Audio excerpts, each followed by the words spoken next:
All right, so let's get down to it, people. First and foremost, thank you for giving me your time. Secondly, what'd you show up for? How to set the tone for the remainder of the school year. So I'm going to give you 5 tips today, 5 simple tips as to how to set the tone so that hopefully you can start setting the tone not just for the next school year, but even for the summer, but for the remainder of the school year, of course, which was the main reason you were here, okay? So let's get down to it for what you showed up for, okay? 5 tips. Tip number 1, phone banks. I know that as soon as you hear those 2 words, you get really excited, okay? Phone banks, I want you to change the phone call. A lot of the times they're automated and we like to send this automated message. And let me just help you with the efficiency of that. How do you react whenever you get an automated phone call? Even when it's to confirm your scheduled dentist, doctor, whatever appointment, you hang up before it's even done because, oh, okay, I know what it is, bye. So change up what you do, how you say it. When I say phone banking, here's what I want you to do. Reintroduce yourself. In some cases, our families still don't know who you are. So reintroduce yourself. Tell them who you are, the resource that you are, and what it is that you have to offer. Ask them for ideas as to how to celebrate our teachers. When you ask for their input immediately, then it's not necessarily, hey, I need you here on this day. It's changing what those dialogues are whenever we call. The last one for the phone bank, and the most important one, start celebrating our students. You have plenty to work with. You've been working with our students for a few months now.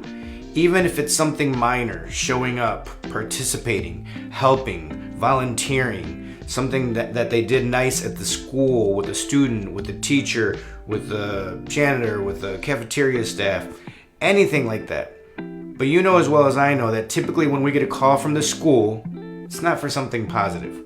And or it's just to relay an invitation. That's it. What if for the end of this school year, or towards the end anyway, that phone call is from you saying, hey, Mrs. or Mr., I'm just calling to let you know you have been doing an amazing job with whatever the student's name is. And let me give you an example of what he or she has been doing. Now I want to listen. Now I want you to talk some more. Now I want you to highlight my student even more.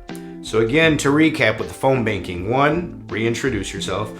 2, ask them how we can celebrate our teachers. And 3, start speaking highly of our students and make it a regular thing, okay?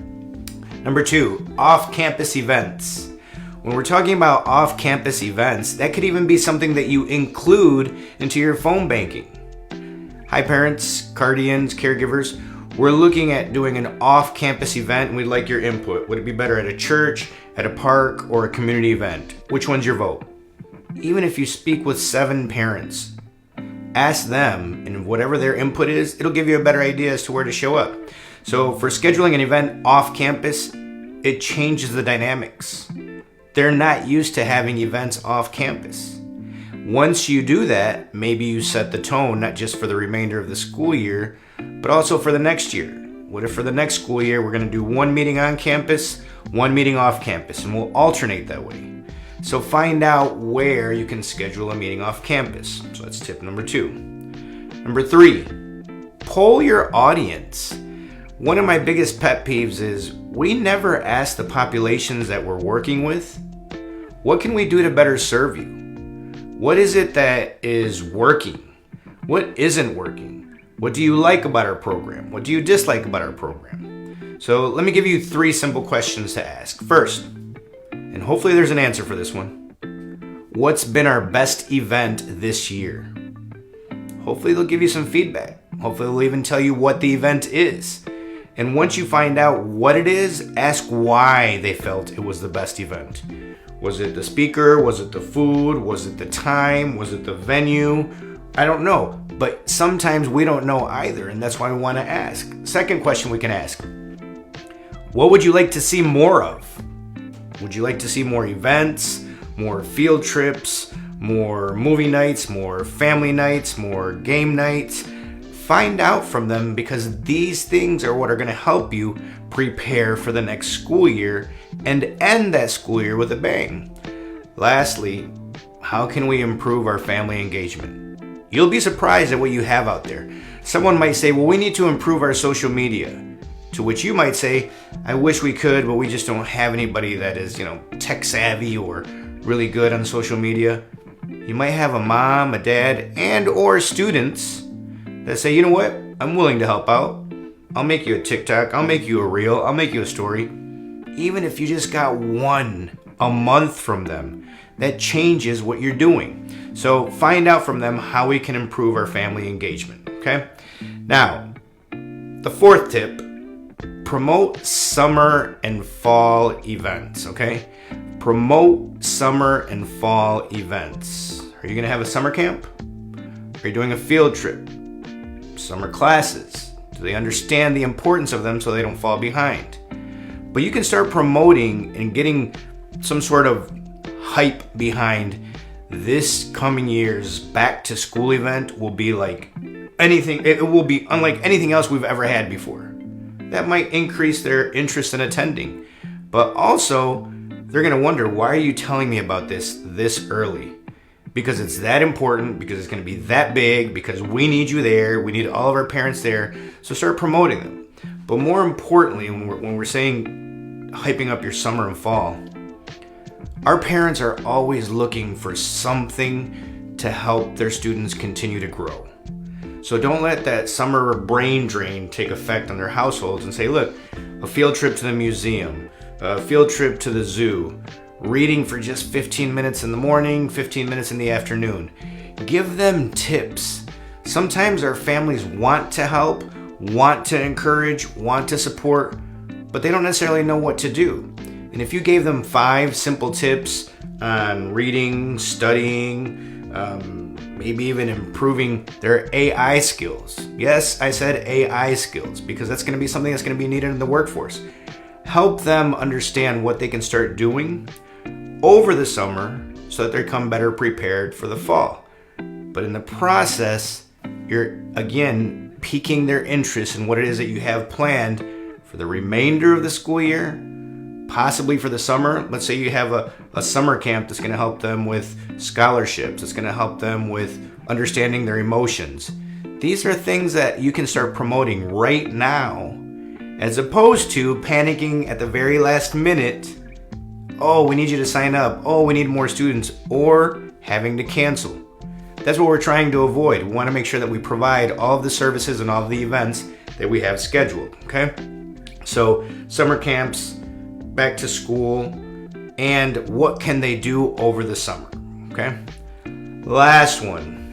This is an important one, and I used this one recently at an Innovative Schools panel, 50 and 50 ideas for improving family engagement. Go visit our families in their homes. I know it takes time. I know it's not easy. And I know that they're all over the place. It's hard to find them. But when I say in their homes, it might end up being at their jobs. It might end up being on their break. It might end up being at their house, their apartment, maybe even at a community event. But go visit them there. Why? Because it says that you really care, that you really want to make an impact, that you're making an effort to improve, or in some cases, create that relationship. And until they see effort on your end, until then, will they be willing to say, you know what? Let's put some effort on our end to help them out. And when we go visit our families in their homes, we can cover all of the above. The questions that we're going to ask in the phone bank, reintroducing yourself or celebrating their student, asking about off-campus events, posing questions to them. What was the best event of this school year? Asking about the summer. You can do all of these things. But again, please do yourself a favor. Don't sound like a used car salesman when you show up and say, we really need you to be there. There's going to be a meeting on Tuesday. If you're not there, it's not going to work out and it's going to be horrible. You have to start on the relationship piece first. There's a video series that I created for AccuTrain, and the very first section states, focus on the relationship first. So when I said setting the tone for the remainder of the school year, I want you to focus on the relationship. Not the services, not the freebies, not why they should attend, not why to use the the web page or the app. Focus on getting to know them. I do some consulting for some painters, and they often tell me, one of the best things about you when you show up? And I'm like, no, I don't, but I'm all ears. You ask me how my family's doing. You don't ask how much work we have we been paid, is it difficult, the sun. We talk about all those things. But you ask how my family's doing, and that means something to them. So if I show up to meet a parent, a guardian, a caregiver, maybe I ask, how is your family doing? And how can I support you to help your child enjoy school again? Want to go to school, want to get involved, want to graduate. These are dialogues that we can have with our families, but it's very difficult to have them via a survey, via a text message, unless you already have a relationship. So visiting them and talking to them in person, when I say visiting them at their homes, it's not necessarily just their house. It could be in their car as they're driving on to pick up their students. Again, anywhere they're at, let's go meet them. I think it's safe to say that we all know that the old format of family engagement is just not working. It's not doing what we need to do. I don't want to call anybody out, but if the shoe fits, you know who you are. If you suffer from having a family engagement event in your auditorium that seats 500 to host 16 parents, then it's time we start doing these things. If you've had a family engagement event and you've waited and waited and waited 15, 20 minutes past the start time in hopes of somebody showing up, then start working on these things right now. If you invest the time and the energy right now, not only will the remainder of your school year be good, but as well your summer and hopefully your fall. You can start recruiting the parents that are going to bring more parents, the students that are going to help you with your social media. You can find out what topics they're interested in. All of this by taking these simple tips. So again, phone banks, off-campus events, poll your audience, promote summer and fall events, and when I say summer, what they can do with their students, and go visit our families wherever they're at, even if it's in their homes. Okay? Now, this is our very first ever Facebook Live, and I'm hoping that this series grows to be something where it's a dialogue and not just a monologue, really. You and I talk, you share some insight, you share some ideas, and I'm hoping that when we post some of these videos, that the comments, even if you're unable to make it, because I understand you're busy, and it just adds to the other 84 things that you have on your to-do list. But even if you watch it and you share it, you comment, you ask a question, trust me when I tell you that we're taking all of this into consideration for our future monthly events. First Tuesday of the month, 7:30 Eastern Time, we'll be doing our Facebook Lives, and I'm hoping to organically grow this. And the beautiful thing is, shout out to Terry, Lona, you all shared today's event on your own Facebook page in hopes of somebody else attending. The more we can get that going, the better for all of us. So I hope you use some of these tips. I hope they're beneficial. And we will see you Tuesday of next month for our next Facebook Live. I'm Ernesto Mejia from the Cool Speak family. Thank you for your time and your energy, and good luck on setting the tone for the remainder of the school year.